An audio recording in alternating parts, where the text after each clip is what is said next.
हमारे एक सब्सक्राइबर का सवाल था कि क्या ये बात दुरुस्त है कि मसीही फरीबकार हैं या उनके खिलाफ किए गए इल्जामात बेबुनियाद हैं। तो आइए आज की इस वीडियो में हम गहराई से इस सवाल का जवाब ढूंढेंगे। मैं बचपन में एक छोटे से शहर में पला बढ़ा जहां लोग मजहब से बहुत मुतासिर थे। मेरे दोस्तों में कुछ मसीही थे और मैंने हमेशा उन्हें शाइस्ता, मददगार और ईमानदार पाया। लेकिन जैसे जैसे मैं बड़ा हुआ, मैंने सुना कि कुछ लोग मसीहियों की दियानतदारी पर सवाल उठाते हैं।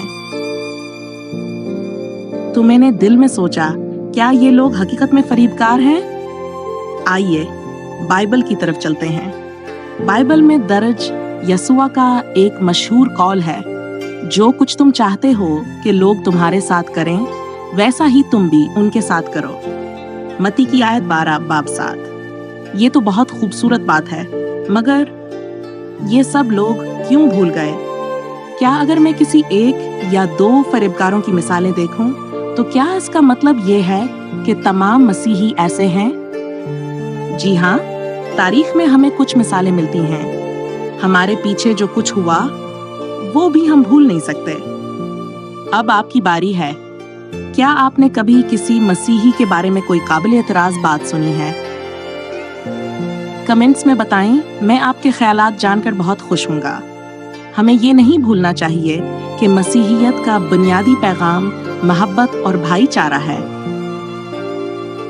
बाइबल में लिखा है, मोहब्बत हर चीज को जीत लेती है।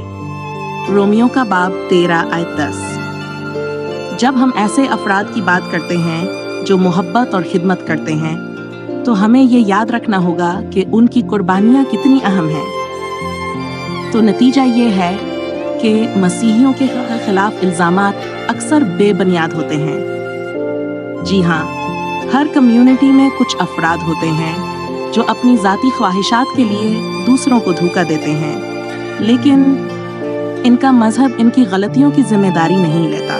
मजीद सवालात के लिए व्हाट्सएप नंबर पर राबिता करें। अगर आपको ये वीडियो पसंद आई है तो बराह करम इसे लाइक करें, शेयर करें और हमारे चैनल को सब्सक्राइब करें।